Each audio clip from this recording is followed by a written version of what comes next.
Por 8 votos a 3, o Supremo Tribunal Federal manteve a decisão do ministro Edson Fachin de anular as condenações do ex-presidente Lula pela Justiça Federal no Paraná. Com esse resultado, Lula recuperou o direito de se candidatar. O plenário do Supremo analisou a decisão do ministro Edson Fachin tomada em março. O relator da Lava Jato no STF entendeu que a 13ª Vara Federal em Curitiba não tinha competência para julgar 4 processos de Lula: o sítio de Atibaia, o triplex do Guarujá e os ligados ao Instituto Lula e a um apartamento em São Bernardo do Campo. E determinou que as ações fossem remetidas para a Justiça Federal em Brasília. Fachin fez um histórico das decisões do STF que estabeleceram a competência da Vara de Curitiba para julgar somente as ações que tenham ligação direta e exclusiva com desvios de dinheiro na Petrobras. E relembrou que o ponto de partida desse entendimento foi uma decisão do plenário do Supremo, tomada em 2015. Fachin afirmou ainda que, no caso de Lula, o Ministério Público Federal não estabeleceu uma ligação direta do ex-presidente com o recebimento de propina de contratos da Petrobras e que os investigadores apontaram a atuação de Lula em diversos órgãos da administração federal, pelos quais se espalharam as práticas ilícitas, sendo a Petrobras apenas um deles.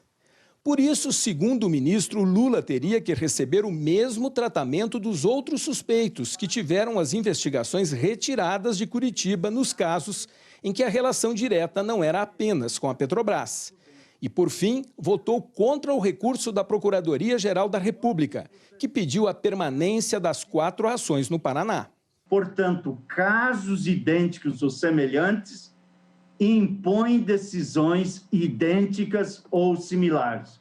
E, por isso, assentei na decisão agravada que as regras de competência, ao concretizarem o princípio do juiz natural, servem, dentre outros nobres objetivos, a garantir a imparcialidade da atuação jurisprudencial. Repito, senhores ministros e senhoras ministras, respostas análogas a casos análogos. Com as decisões proferidas no âmbito desse Supremo Tribunal Federal, não há como sustentar que apenas o caso do ora paciente, nas condições análogas a inúmeros outros casos julgados, deva ter a prestação jurisdicional levada a efeito pela 13ª Vara Federal da Subseção Judiciária de Curitiba. O ministro Nunes Marques divergiu do relator e votou pela competência da 13ª Vara de Curitiba. Ao ler partes das ações, o ministro afirmou que os procuradores da Lava Jato mostram a relação direta de contratos superfaturados da Petrobras com o pagamento de propina a Lula. Afirmou ainda que não se pode voltar atrás em processos já concluídos, que a competência da Vara em Curitiba já foi confirmada pelas instâncias inferiores e que, mesmo que se declare a incompetência da Lava Jato no Paraná, não cabe anular todos os atos praticados até agora. Verifica-se que os fatos ilícitos versados nas ações penais acima descritas estão, de fato, associados diretamente ao esquema criminoso de corrupção e lavagem de dinheiro investigado no contexto da Operação Lava Jato, cuja lesividade veio em detrimento exclusivamente da Petrobras. E, em assim sendo, a competência, ao meu sentir, é da 13ª Vara Federal da Seção Judiciária de Curitiba, no Paraná.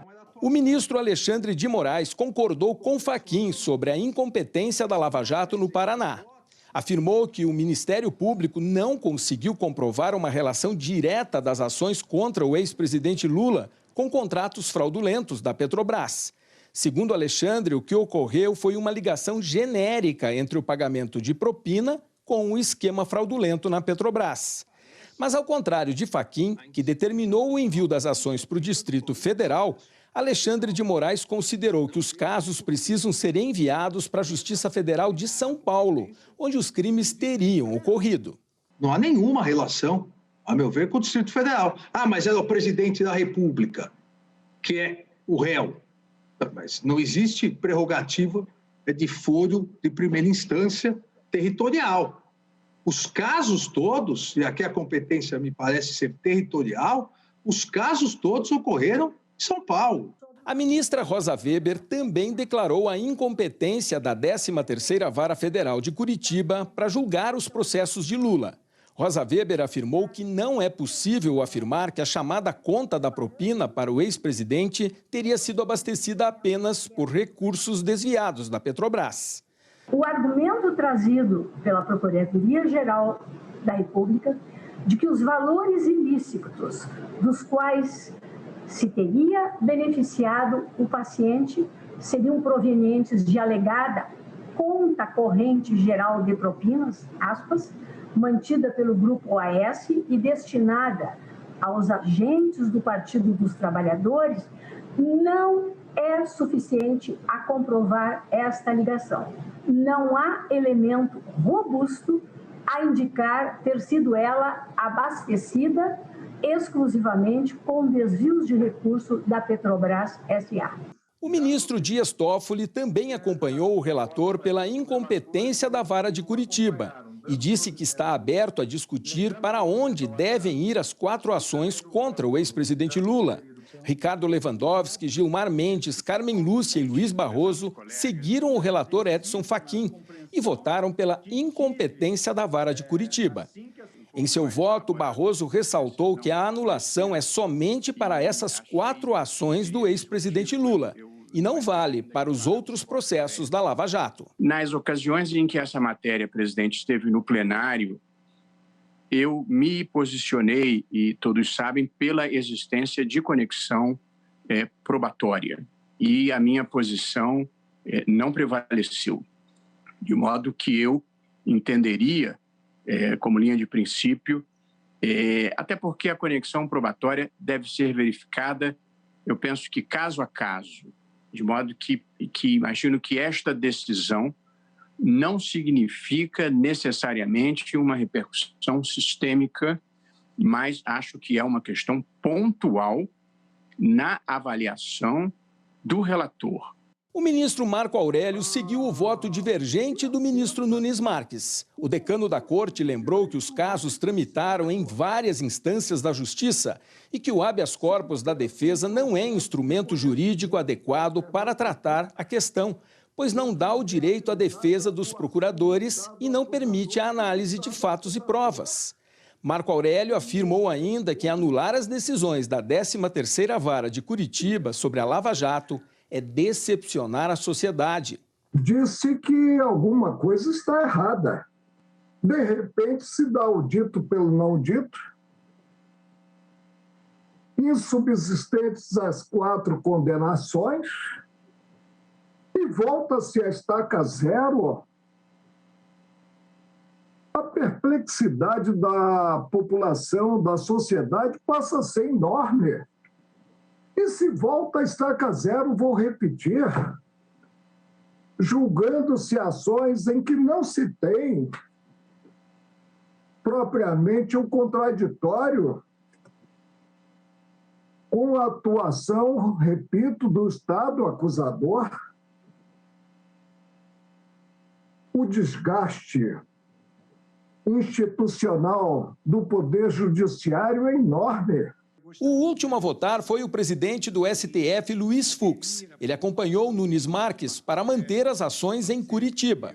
Fux ressaltou que, mesmo se a competência sair de Curitiba, os atos do processo não devem ser anulados e podem ser aproveitados a critério do novo juízo. Lembrou também que a decisão de hoje não significa o fim da Lava Jato. Essa decisão, ela não derrui a Operação Lava Jato. É apenas uma decisão referente aos casos específicos a que ela se refere. É relativa à nulidade decorrente da inobservância da competência penal por prevenção. É relativa. Então, o próprio Supremo Tribunal Federal, digamos assim, mitiga a gravidade desse defeito que, eu repito, foi discutido no plano infraconstitucional. Por outro lado, eu trago aqui, eu vou fazer a juntada de voto, precedentes do próprio Supremo Tribunal Federal, dizendo que, em caso de incompetência relativa, não se anula esses atos decisórios, não são anuláveis os atos decisórios. E o próprio juízo, que se desloca a competência, pode chegar à conclusão que todos os atos estão perfeitos. Por 8 votos a 3, o plenário do Supremo definiu que a 13ª Vara da Justiça Federal em Curitiba não tinha competência para julgar 4 processos de Lula e manteve a anulação das condenações do ex-presidente, que retoma os direitos políticos. Com isso, poderá concorrer a um cargo eletivo. Mas falta ainda definir, na quinta-feira que vem, 2 pontos. Para onde serão remetidos os processos, Brasília ou São Paulo? E também se os 14 recursos da defesa do ex-presidente não precisam mais ser julgados, como defende o relator Edson Fachin. Um deles já foi julgado pela segunda turma, que considerou o então juiz Sérgio Moro parcial no julgamento do triplex do Guarujá. A defesa do ex-presidente Lula classificou a votação do Supremo Tribunal Federal como mais uma decisão histórica. A defesa afirmou que o resultado reforça o Estado de Direito ao confirmar que a 13ª Vara Federal de Curitiba era incompetente para julgar os casos do ex-presidente Lula. A defesa de Lula disse ainda que se trata de mais uma decisão que restabelece a segurança jurídica e a credibilidade do sistema de justiça do nosso país. O ex-juiz Sérgio Moro e o núcleo da Lava Jato no Ministério Público Federal do Paraná não quiseram se manifestar. Hoje, o ministro Edson Fachin pediu para ser transferido da segunda para a primeira turma do STF. Ele quer ocupar a vaga que vai se abrir com a aposentadoria do decano, ministro Marco Aurélio, no dia 5 de julho. Mas antes, o presidente da Corte, Luiz Fux, vai consultar se outros ministros mais antigos da segunda turma têm interesse pela vaga. Fachin é relator da Lava Jato no Supremo e afirmou que, se for transferido, os casos da operação continuarão sendo julgados pela segunda turma. Mas esse entendimento ainda não foi confirmado oficialmente.